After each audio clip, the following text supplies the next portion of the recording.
Welcome to the CFG Gamecast, episode number 5, a weekly podcast created by gamers and streamers alike to discuss the latest gaming topics from the previous week.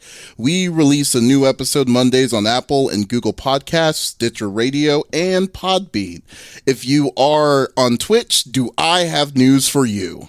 We are starting to stream every episode live, and you will be able to watch the gaming discussion goodness every Saturday at around 5 p.m. Mountain Standard Time. But keep in mind, this is our very first one, so this is like a raging dumpster fire this time around. But we're going to start being more appropriate on the time selection. So definitely bear with us and show us some love. But I am Davis Green with CFG Games, and with me are a group of fellow gamers.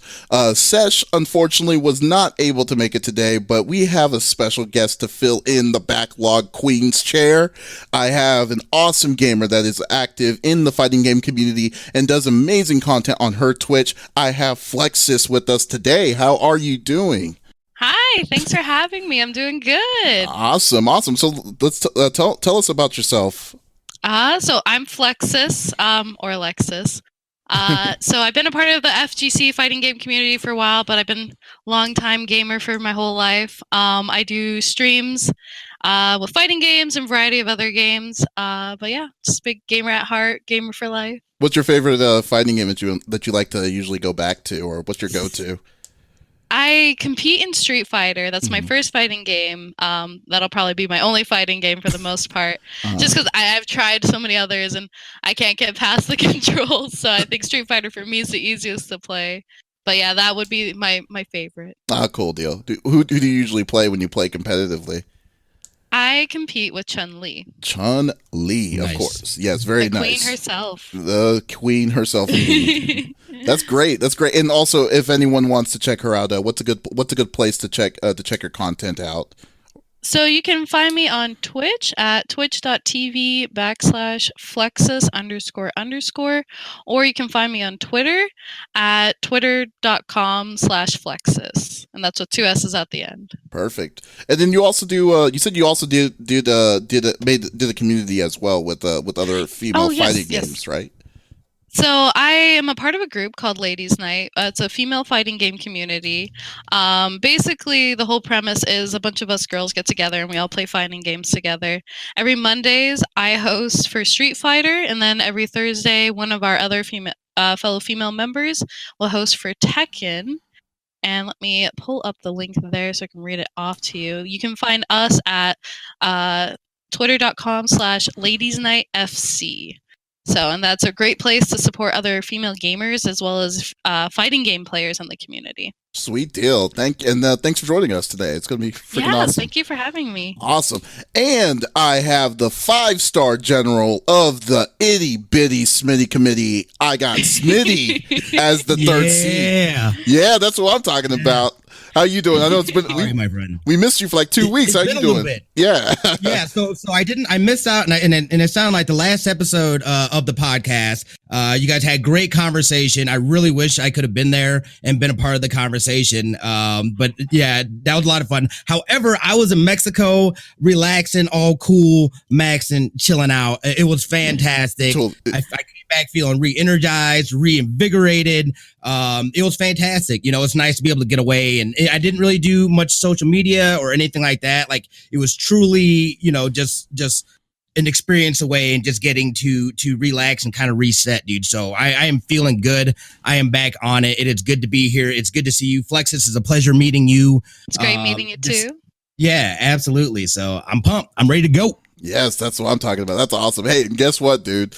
I am a world tier 4 right now on Division 2, man. I've been crushing it. So we need to get you back on. We need to get that. Yeah, I know. I haven't played it here in a little bit, but we'll try to sneak some games in here a little bit. Yeah, that's what I'm talking about. That's nice. And as always, you can also check our awesome content as well with CFG Games. It's not just me. It's just a group of other gamers that like to play co-op, RPGs, what have you, on our channel, CFG Games, where actually tomorrow we are going to be doing our Tales of Vesperia with Friends run. So definitely check us out there. Follow us if you like what you see, and we'll definitely just get the party started right now. So, as always, each of us picks a news topic of discussion within video games from the previous week. The topic would or could be about a specific game or something that happened in the gaming industry. We don't want to talk about our own topics only. We want a topic from the listeners and viewers as well too. So if you are watching on Twitch, there is a special room that we made just for you. Just go to the CFG Gamecast topics room in Smitty's chat, and we may choose a topic on our episode today. So like at the end of the episode, when we're done on our discussions, Smitty will choose one, and we'll definitely do a small discussion on that. So if not, you could also check us out on email us at the cfg@confreaksandgeeks.com, or tweet us at the Comic Freak on a topic that you think would be a good discussion for our podcast. So let's get down to it. So since Smitty's been gone for 2 weeks, I make sure that he didn't forget how our layout is. We're going to go with you first. So yeah, we are.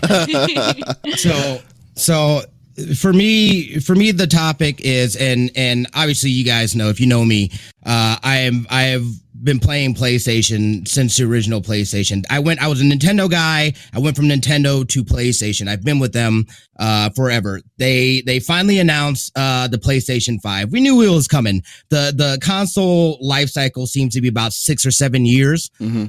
So I knew it was going to be soon that they were going to be announcing something on it. You know, the speculation has started building. Why did that go off? That's okay. Sorry. And I didn't see what that was. It's okay. Sorry, I apologize that I missed that. And you know, so it's nice to finally be able to see some of the details and some of the stuff that they were talking about that's going to go into it. There's still a lot of things that we don't know about it. One thing, opinion wise, for myself, I got the original PlayStation 4 right when it came out. As a matter of fact, I got it from Amazon. It shipped a day earlier than the actual release date. Oh, wow. Freaking amazing. I had it shipped to work. Like, I felt like I was Charlie, you know what I mean? You get the golden ticket, like, running home. Like, my boss saw that I got it and literally said, "You are not going to do anything today. Go home." Oh, wow. Sent me home. It was amazing. That's one of the best days ever. That was a perfect day. Absolutely. I literally have a screenshot of me playing Call of Duty, where I was one of 69 people in the world playing in that multiplayer server. It was nuts, dude. Oh, I was like, I'll never see this again. That's yeah. Nice. However, the new and shiny wore off pretty quickly. And I say that mainly because when it first came out, there weren't really a lot of games that came out with it. Oh, you know, you had a few. There were a couple of I don't even remember what the hell. I know there was a Call of Duty that came out. Yeah, I think it was like Ghost. Yeah, came out when it came out, and there were some other things, and there was like Rocket League and stuff like that came around. But there just wasn't a lot to do like right at launch. So it's like, for me, it's like, I'm not gonna get back on that hype train. Okay, I'm not gonna get back on that hype train and have to have it like right when it comes out. Because if I learned anything, there's problems on that day one. You know what I mean? I remember mine ended up not being able to read discs and something weird. I ended up having to have the whole unit replaced. Luckily, it was within the warranty time, so I didn't have to pay for it. However, you know, it was a big pain. I got this new thing, and now it's not working. Like, what the hell's going on? Yeah. You know, so that wasn't cool. And anyway, I'm so off topic. PlayStation 5. PlayStation 5. Okay, I got this from Tech Radar. Let's see if I can do this transition pretty smoothly here. All right. Okay. So basically, the PlayStation 5 has been some of the tech specs and stuff like that have come out. Remember, this is coming from Tech Radar. They're talking about an 8-core AMD chipset based on a 3rd generation Ryzen architecture. GPU built from the Radeon Navi GPU fam, built-in SSD storage. 3D audio, which that one really piques my interest because you can do a lot of good things, amazing things with 3D audio. I've been, you know, going to NAB and stuff like that. Like, I've been put onto this for the last few years, and it sounds amazing. Can really, like, I mean, it can do a lot for games. Backwards compatibility. with PlayStation 4, PS VR, and an 8K TV support, which to me also says that they are building for the future. They realize that. So I'm guessing within the next couple years or so, 4K TVs are probably going to be, a consumer level, not that expensive type of thing. So they'll be moving on to 8K, and people will be having 8K monitors and stuff like that. So it's kind of nice to see that they're building and looking out towards the future, and it kind of gives us a glimpse a little bit as far as where we're going to be here in the next couple of years. Yeah, I think 4K monitors and TVs and stuff are going to be in everybody's homes here in the next few years. So I think there's a lot to be excited about. I know there's a lot of people still speculating on it and coming up. Like I don't it's like, give me some hard facts. So they gave us some juicy bits to nibble on there, and it definitely has piqued my interest. A little snack, you could say. Yeah, absolutely. Oh yeah, absolutely. I definitely like when it's like the eve of a new game console that comes out, like a year or 2 years or whenever it's supposed to come out, and then you just hear all the small things that leak. Technically, this wasn't even really a leak. They actually came with this information to a publisher on it, but it's hard not to get hyped about it, and it's really hard to say, like, I don't know if I'm gonna be the day one, if I'm gonna get the sucker day one, because then you have like the history of PlayStation games that's like, oh, day one PS5 games. I was like, what was that gonna be, like FIFA whatever that year is gonna be, and right, like like the infancy of the beginning of their new system, of their new graphics systems and stuff like that. But this one though, I mean, the only things that came in, and I really did appreciate the fact they didn't put the teraflops conversation in the mix of all of this, which is bullcrap. We've got all the teraflops. Yeah, it's all the teraflops. Exactly. It's like, I hate when they do that. It's like they always do that. But I really did appreciate it. But there was two things that really got to me. First off was the fact that they did announce that there's going to be backwards compatibility between PS4 and PS5. So that means that's already like sold. That's like, okay, that's a good selling point for me, because there's not going to be much of a difference in graphical difference, in my opinion, in 4 to 5. And two, the big thing is SSD. So so that means that speed wise, like when it loads, because they I believe there was a demo that they showed with Spider-Man that was on PS4. Then they showed like a loading screen when he went to a different part of the area in the map, and then how he was in the subway and they did the transition. It took the PS4 15 seconds for it to come to load up to the next map. But the PS5, it's not the PS5, but it was the PC that was graded, boxed, and everything. Took 0.089 of a second for it to load up. And I was like, that is insane if they do that consistently. So I mean, I'm not gonna get on the hype on it. I'm gonna try not to get on the hype. I'm just gonna say, okay, show me what you got. Give me a reason why this system's gonna be for. I'm assuming this game system's gonna be either $400 or $500 when it first comes out. And then see what makes you say that I should invest or spend more money to upgrade, Now, coming from a perspective of a PC gamer, the whole idea of backwards compatibility, as well as, the aspect that, okay, I'm building a PC that's going to last a really long time. I think it's really important that these gaming industries, like competitors like Sony and Microsoft, when they're putting out the game systems of PlayStation and Xbox, that they have that backwards compatibility aspect, because now it's suddenly valued way higher than, it only plays these games, it can't play any of the previous games. Because I want to say the PlayStation 3 had backwards compatibility to PlayStation 1 games. Yeah, it did. And that was a huge selling point that I thought was really neat. And that was probably the biggest thing that stuck out for me when I also heard the announcement for the PlayStation 5 coming out. I just hope too that when you mentioned too the fact that they're keeping 8K in mind, I guess they really are starting to gear towards, we want it to be a long-lasting system. We don't want it to just be something that you have to replace in a couple of years. Mm. Yeah, well, I mean, the big thing about backwards compatibility, and I've always had this kind of weird conversation about it, I am for backwards compatibility. I am, but there's an extent, because, like, just like a PC gamer, it's like the biggest thing with Steam was the thing that Steam feeds off of a gamer is their nostalgia. So like when a person sees, hey, I could play Space Ace back when it was in 1994.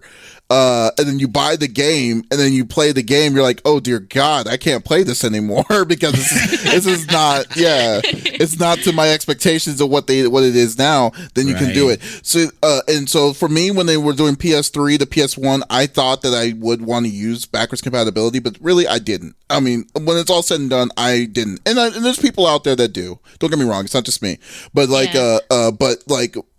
I don't think it's a big loss for backwards compatibility. The only thing that I had an issue with was that when you bought digital content, like let's say Scott Pilgrim on PS3 and stuff like that, and then you got the PS4, you couldn't play that game on the next gen because it was stuck on the PS4 on the PS3. There's I don't understand the reasoning on, like, I mean, and they could say it's copyrights, they could say it's because they lost the copyrights, they could say that they lost the music or whatever, and then I would say no, that's BS, because when that game came out to when the PS4 came out, it was only 3 years, and those but they didn't have a way to keep all that stuff. Can you imagine like how much DLC or how much digital content that you bought? Like if you sit down and think like on your account, how much digital content you have personally bought, and it's stuck on that system. You can't get it out. It's like, that's terrible. Yeah, that's just thinking about that in my mind would just be like, yeah, I can't do that, you know? So yeah. So like, I mean, and I'm cool with it. They just need to get more information on that level of backwards compatibility. And I understand like why they can't do backwards compatibility with PS3 to PS5 because it's two different kinds of setups. But when it comes to digital, there should be no reason. There should be absolutely no reason for it. You know, I think Xbox actually, with Xbox Live, they have games from the 360 that obviously it's digital content, but you know, if in my opinion, if Xbox can go and use that old content that was specifically games made for the 360 at the time, then why can't PlayStation support games that are from, you know, some odd years ago? Yeah, it's digitally, of course, digitally. It's weird. I just know that Smitty, you're probably going to end up cracking. You're going to get that day one, and knowing you. No, I'm not. I'm gonna try really hard to.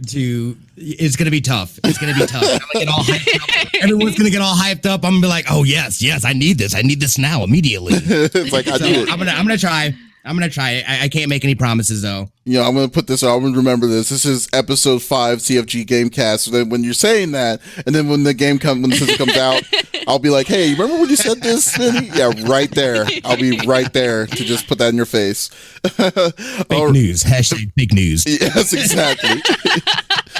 Exactly. All right. Well, that's a slip of the tongue. There's an easy slip of the tongue. So simple for you. All right. Well, thanks, Smitty. Thanks for your topic. So absolutely. Yes. And now it is on to our guest, Flexus. Sorry. Yes. So what is your topic of the day? All right. So as we all know, Time Magazine puts out a list of top 100 most influential people in the world. And what's really interesting is we, as a generation, are seeing gaming having a seat at the table. Particularly, the famous YouTuber / Twitch streamer Ninja just announced his place on the list. Oh no! So he got nominated by he's a player on the Pittsburgh Steelers, Juju Smith-Schuster, I think his name is. Oh yeah. Yeah. So that guy nominated Ninja to be top 100 most influential people, which I think is kind of interesting because we're seeing for the first time this major gamer in the community, somebody who's kind of a figurehead for Twitch, especially. Being put in an even bigger, I guess, context, and mostly in the fact that I don't know, I couldn't say offhand, but I don't know of any major gamers that have made the list like that. And now suddenly we're getting a seat at the table here where we get to show off and talk about like the influence of gamers in the community. I thought it was really fascinating too, because to me, it kind of it shows that gaming is becoming more involved with just everyday life and everyday lifestyle, and that it influences people greatly, a lot more than, let's say, 10, 20 years ago, where you had your gamers, but then you had the rest of the population. Mm-hmm. So now we've kind of merged it where gaming has become very popular, for lack of better words. So I think it's really interesting to see that this guy specifically, being as popular and famous as he is, was now selected and considered to be influential. And I'm kind of curious what your guys' take on, like, the influence of gaming and why somebody like him would be considered an influential person. I've been saying this now for years, and I know that games and gaming and streaming has been on the come up for a while now. I mean, if you look at, I live in Las Vegas. When I saw that, they built an esports arena on the Strip. There's one downtown. There's multiple. You know what I mean? And not only that, but like now people are starting to see that. Oh, because before it's like, how do we monetize that? How do we, this and that? I think that they're starting to see where they can monetize it, how big it really is, how big the culture is, and you're seeing that impact now. Ninja, I mean, Ninja with anybody really, you know what I mean? It was the companies and the backing and the people. I mean, what he has done, and I don't mean that as a dig at him. I just mean in general, it's the companies now that are paying the money to do this advertising. They see the value in these influencers, these channels. I mean, again, we're on Twitch, a platform where we can basically do whatever we'd like within terms of service. We're still very much, you know what I mean, in the infancy of what we can do, and still, that's why it's super important that we continue to explore and grow and try new things and whatnot. But seeing somebody get to be on the times as, you know what I mean, this kid that plays video games and streams, I think it's amazing, and it brings a lot of value to this community, the streaming community and the gaming community. I think it's fantastic. Yeah, I think it adds a level of realistic significance. I shouldn't say realistic, but it adds a level of significance to what we do as streamers, as gamers, as YouTubers, competitors even. It brings a level of realism in that it's not just a game, it's not just a hobby, it's an actual, like, it affects other people. And I feel like this was a really key point, or it's going to be a really key point in the gaming industry, where it's going to go from just gamers to full-on entertainment, as it's already starting to grow that way. So, like, I know there's gaming bars now being made and stuff like that, that host esports. And you mentioned the esports arena in Vegas, and it's insane to think, like, a couple of years ago that was unheard of. But now we're looking at this gradual build towards a very gamer-oriented society, or at least a more gamer-friendly. Yeah, friendly is a better way of describing it. Yeah, definitely. I mean, I personally think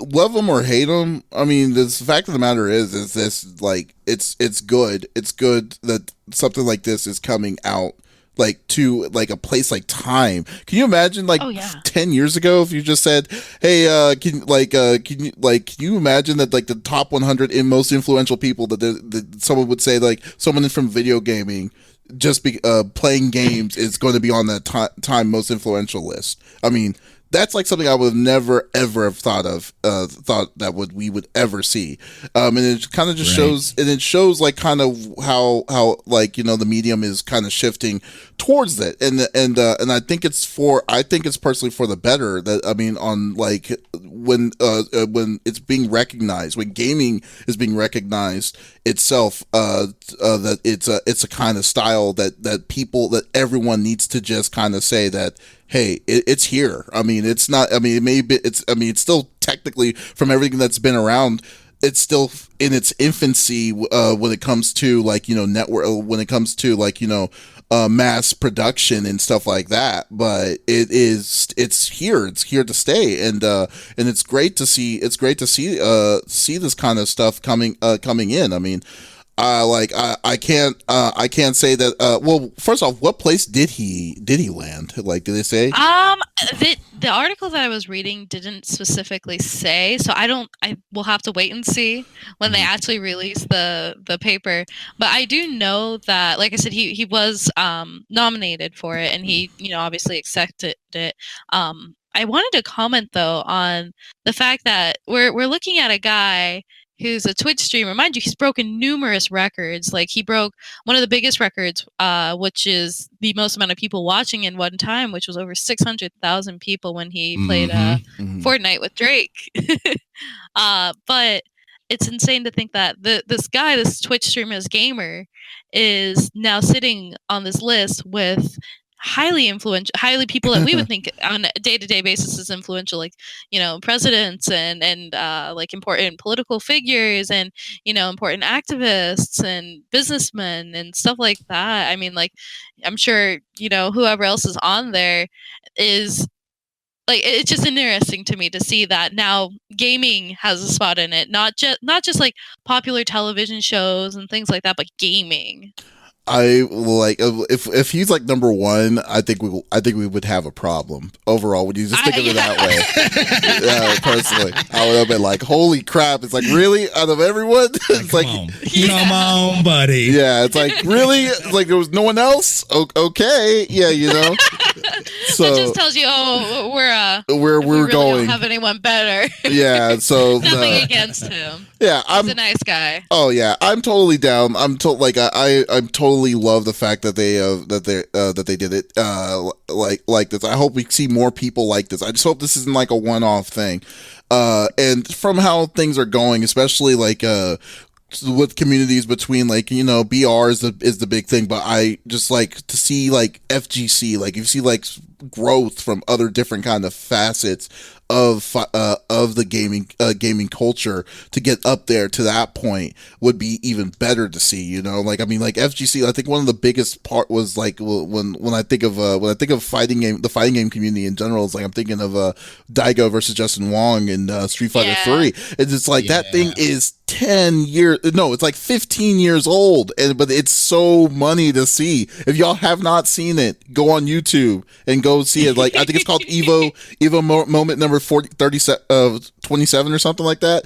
Yeah, you will love it. It's like it's crazy when you think about stuff like this and like all these different kinds of spots. If they show more and different kind of generic styles of like of gaming, I think it will go even longer way. But to say that this is a good foothold of where gaming is going, or like gaming is going as a culture, is also really cool to see too. So yeah, I absolutely agree. Yeah. So I thought you were going to say something, Smitty. Sorry, but you're looking. Sorry, no, I'm over. Yeah, I'm trying to. Sorry if I'm being quiet. Oh no, it's all good. It's all good. But I agree. I mean, I totally agree with what you're saying. None of it is a bad thing. It's just bringing more exposure and opening it up to be more of a mainstream thing. And again, I still, very much feel that it's still in its infancy to what it's going to be here down the road. And I want to be a part of that. Yeah. You know what I mean? I think we're doing absolutely. That, now being a part of that. And it's super exciting. Oh yeah. I think the last thing I'll add to this is the fact that it kind of, 10, 20 years ago, you couldn't make money doing games for a living. And now we have people who their entire career is based off of traveling and competing, is based off of sitting and playing games. I mean, again, to refer back to Ninja actually plays Fortnite like 10 hours a day. Like, it's a job. It's crazy. And it's so insane, and it's so cool that, we have all these outlets like Twitch and YouTube and, gaming competitions and stuff like that. But it's so interesting to see that it's actually almost like a career path. It's almost, for you. Mind you, I wouldn't say like dive on in, at least not without a little help and whatnot, but it is a legitimate career path. It's a legitimate career choice to become a pro gamer, a competitive gamer, a streamer, and so on and so forth. And it's interesting because I have friends who are now friends in the FGC who are now pro gamers, and I'm like, well, do you have a day job? They're like, this is my day job. Oh wow. Yeah, that's pretty true. Like, oh, that's amazing. Man, and you just hear like it's probably like, oh, what's your position, or what's your job? Oh, I'm an influencer. It's like, Yeah, right. can you imagine that? Like it's like 5 years ago. It's like nope, nothing. It's so crazy to me to even think that's what it is. It's like who would have thought that the world we live in is like stuff like this is happening, and this is what's going on as regular 9 to 5s. That's just it's so cool, so cool. So, and I'm old school, so I don't know. So we'll see. That's awesome. Oh well, that's good. That was a good topic. I like that. Flexus. Thank you. Yeah, thank you. All right. Yeah. Yes. And our final topic of discussion is back to Capcom a little bit. So earlier this week, I was like, my friends and I, we loved like old school Capcom, like the beat 'em ups and all that stuff like that. And we were so hyped when we got the beat 'em up bundle, and we were just saying, man, this would have been perfect if Alien vs Predator was on here. And but it was still hype. So we definitely loved what we were playing.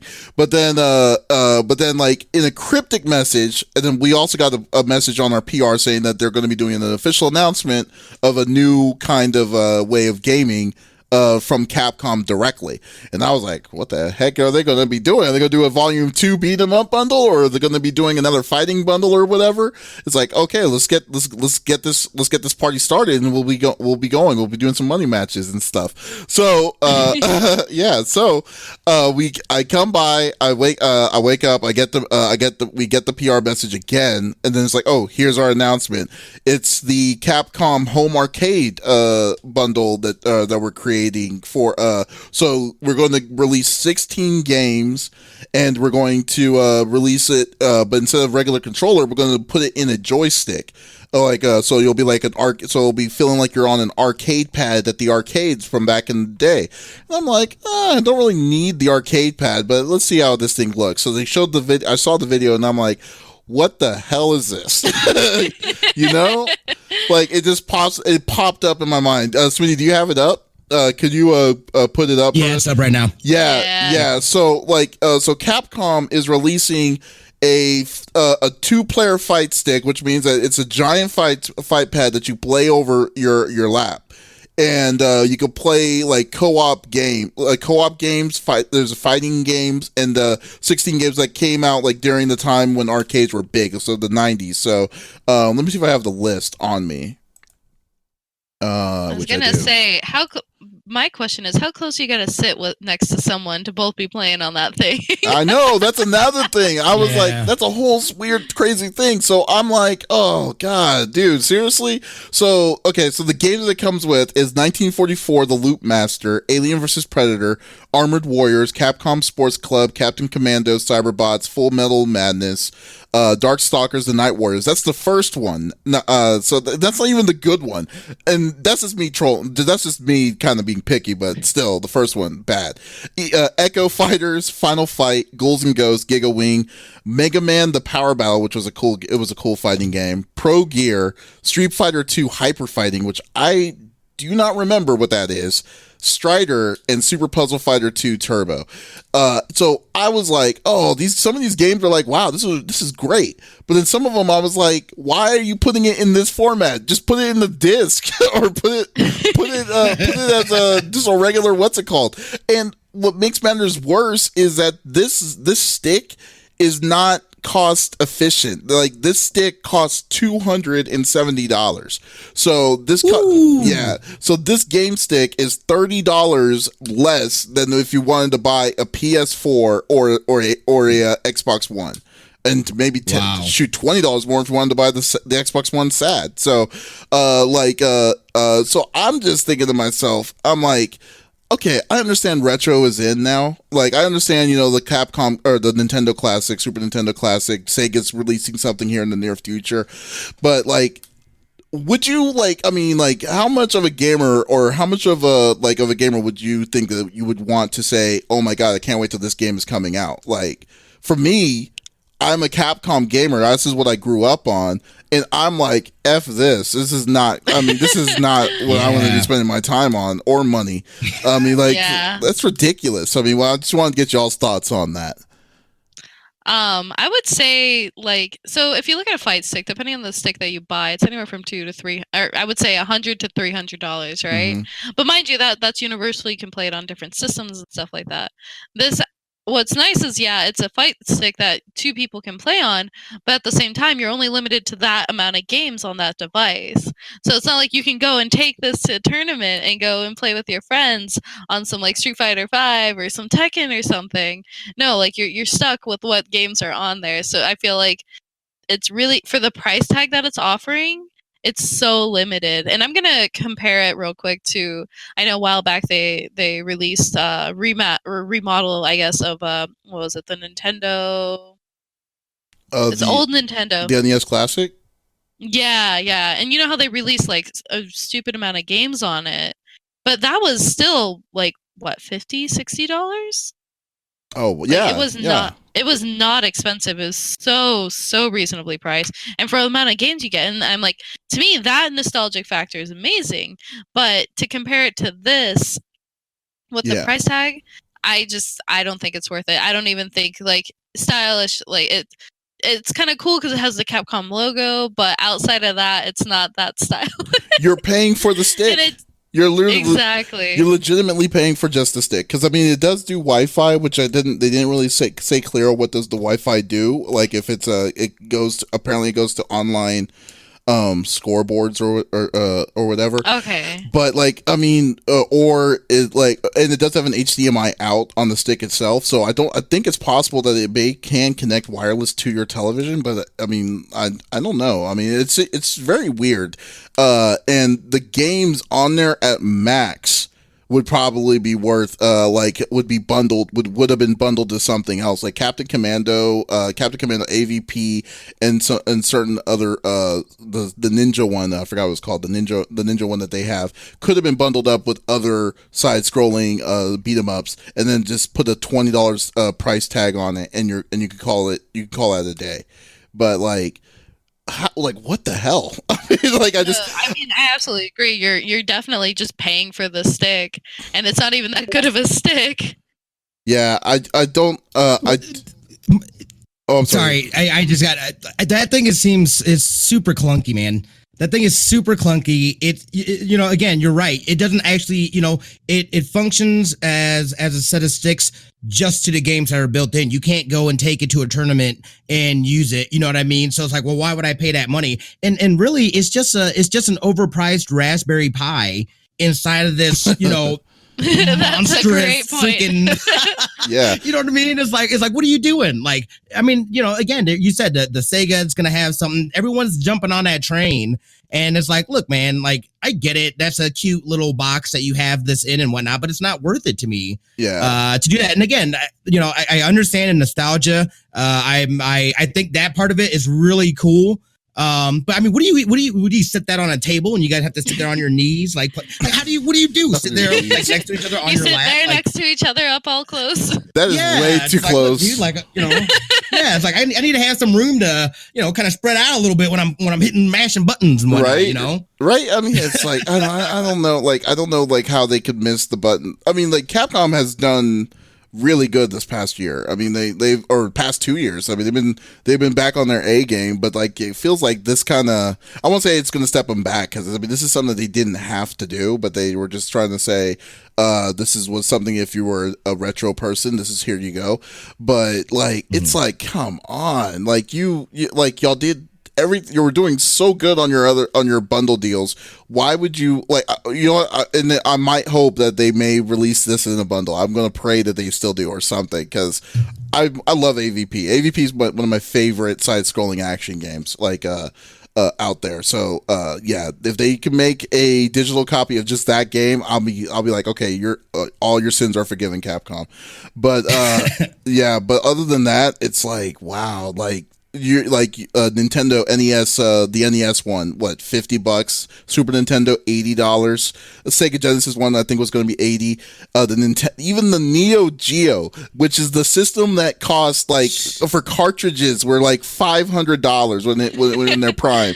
They made a system that had a bunch of their games for $120. So you like, I don't understand the logic at all whatsoever that this is coming out. But I mean, if I get a chance, I mean, I hopefully would love to get a chance to mess around with it, to say, you got to give me a reason. You got to give me a ridiculously good reason to say I need this. I need this for my for the bundle set. So I think it's all I can safely unanimously say that everyone says that's a no for everybody, right? Pretty much. Yeah. Okay, cool. All right, so we are going to be wrapping it up here shortly. But then, Smitty, did you see if there was anyone that had a topic that they wanted us to discuss? Yes, and hold on, let me try to say this Let me say this correctly. Is it Salathox? Salathox or Sally? Oh, Salathox. Yeah, I know that dude. It's Salathox. You're right. I know that dude. Salathox? Okay. Yeah. So Salathox said, true DLC 5's a full price unlock code for something already on this game? What? Oh, I think it's like true DLC versus true DLC versus a full price unlock code. Okay. So see, I knew I was gonna why did you do that to me? Why did you let me do that? Sorry. Let me go ahead and defer this over to Smitty. Give that over. Like, hey, I don't take responsibility for anything that happens on this podcast. Just let you know. Okay, so topic idea was true DLC versus the full price unlock code for something already on the disc game. So essentially saying, so if I remember correctly, is it saying that if there was a DLC that was locked on the disc versus a game that's full priced with the unlock code for something already? That's a good question. Oh, okay, wait. Is Salathox still on your? Oh, let's see. Yeah. Full unlock code for something already on the disc. Oh, okay. So he's just saying essentially that there's a paywall versus paying separately for the DLC to come out versus if you have all of it, versus all of it. Okay, that makes sense to me. Okay, so I mean, I'm not a fan of DLC personally. And this is just me. It's hard for me to play a story game, a story game to come back on. So when I beat the game, that's it. But then when they say 7 months later, oh, here's chapter 1, Spider-Man, for instance. Spider-Man, I love the story, but then they said, okay, we're gonna wait. There's gonna be more story in 3 or 4 months. 3 or 4 months later, there's already 4 or 5 games that's come out by that time. They'll be like, okay, I have my attention on something else. So, and then let alone, I'm not paying. It's hard for me to say I'm not paying $25 for just a chapter. You know what I mean? So right. Usually if it's a game that I knew that I wanted to get the full thing, I wait. I will specifically wait, and for instance, I think the one primary would be for was Horizon Zero Dawn. Because I loved Frozen Wilds. That game is so good. Exactly. Yeah. And then, but I waited for all that to come out, and then, and because I had so much of a backlog, I was like, okay, I won't miss this, and no one's really ruined it for me, so I'll wait. But for DLC itself, no, you won't. No one will have my money on just saying, okay, here's the season pass. Unless it's a fighting game, because sometimes it's you have to be on top of it. But when it comes to story-driven games, I kind of hate that though. Oh yeah, fighting games, they'll block people behind these DLCs. Because then because to me, then that gives somebody another more of an advantage using these characters that I can't, because I don't have the money to get the what I mean. That I don't like about DLCs and when they do that kind of stuff. Absolutely, if you're continuing a story or something like that, and I completely understand what you say. It's that base game, that's the story to me. Everything you add on after that, I don't really, I don't.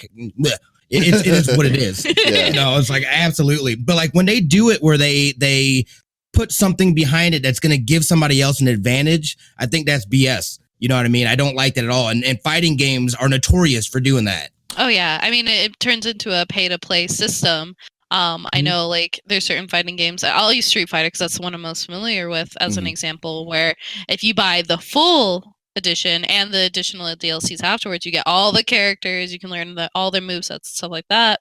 Whereas if you bought just the base one, like I did originally, sure, you can buy certain characters with like fight money or stuff like that, or buy the DLC later, but then you sit there and you're like, well, I can't practice against this character or practice as this character. I'm stuck with whatever the select class is. Mhm. And we know the debacle of what was it, the Star Wars game. Oh yeah, The they're like what is it, the Star Child of what is it, pay to win? Microtransaction, pay to win. Yeah. Well, I mean, but like in the fighting game, the downside is that you won't be able to get the character. But the good side out of it is that you can still play against that character, so you can kind of get your feet wet on that. I mean, just to play the devil's advocate on it. But but if you're wanting to play the character, obviously, the reason you're not really at a disadvantage, I would truly say, because if you don't know how to play that character, you won't play him. I mean, that's as simple as that, especially in the tournament level. So like you're going to be focusing on someone that you knew or someone that you've been focusing on throughout that whole time. But the one thing I will say though about in fighting DLC that really irritates me is playing characters that that were already created. Cause like when Street Fighter V came out, like you were saying, like some of those characters was like, hey, we're going to have our first season 1 pack. In season 1, you're going to get Guile, a character that came out back in 1992, and then you're going to be bringing like DLC to do it. I've always had issues with that. I was just like, this character's already is already made. He's already been sound forever, and you're telling me you're going to have to pay extra to get this character back in? Like, you have to have a mix of old with the new, then which I feel is a bit of the problem. But from the most part though, like what DLC in general, I understand why they need to do it, or why they want to keep it relevant to kind of keep the money flow going, but at the same time, it's just like when you nickel and dime like that, it gets frustrating, and then that's where I just say no, I'm not gonna do it. So like I'm just going to say I'm going to just say like it would always, like if I had to get the choice, well, we kind of veered away from your topic there, Salad Talks, but I will say true DLC versus full price unlock. I would say full price any day, because not only when you get full price unlock code, by the time the game comes out, that's included with the DLC, it's still cheaper than what you would have paid the $60 for. So absolutely. So like you will probably pay maybe half that because it's already an older game and it's a DLC. It's just a matter of patience, and I have a ton of it when it comes to that. Yeah. Kind of thing, I can agree with that. Talking from an RPG standpoint, because I was a big RPG gamer as well. I think like we can think of like Skyrim and Fallout, and those are the like shining examples of DLC games, or games that have DLCs and such. And I think they do it well in that if somebody's hungering for more than what the base game has to offer, they can download the content DLC and be able to then add on to that story or get more out of the game than what they already wanted. Because I think there is a level of replayability with all games, and you reach a point where you've only played as much as you can, or you've only played it the once and you're already done. So, but again, that's to a perspective of if you're an RPG gamer, because I feel like DLCs are heavily oriented towards RPG gamers that like that, I guess, additional storylines and such. Oh, okay. Yeah, I totally agree. I just think, but like, I mean, can you imagine this? This is what kind of turned me off about Final Fantasy 15, for instance. Like, when 15 came out, you beat the game of 15, and after that, you have these side stories, and then they charge you for $20 for each of those side stories. And it came out a year later. It came out regardless, like a year later from that. And then after that, year 2, there were still more of those side stories that they charge you another $25 for. And this is year number 2 on an RPG that you beat. That was it was like a 40 or 50 hour long RPG. It's just like Like, how can you get your interest into the mode to just say, I want to get it, I want to do these little, and these RPG, these DLC packs when it comes to that kind of thing, they're not like 10 hours long. They're like maybe 3 hours long and stuff like that. Yeah. It's just like, I don't think it's worth it. I think when they're charging that, like, outrageous amount of money, like $25 for maybe a couple extra hours of gameplay, it's like you might as well just buy a new game. Essentially, yeah. So, I mean, I don't know. I mean, Smitty, what do you think? Sorry, give me a second here. Oh, Sorry. yeah, my bad. Didn't mean to cut you off on the deal. No, I was mid thought, and I was like, I have to get it out. Yeah, so like, sorry.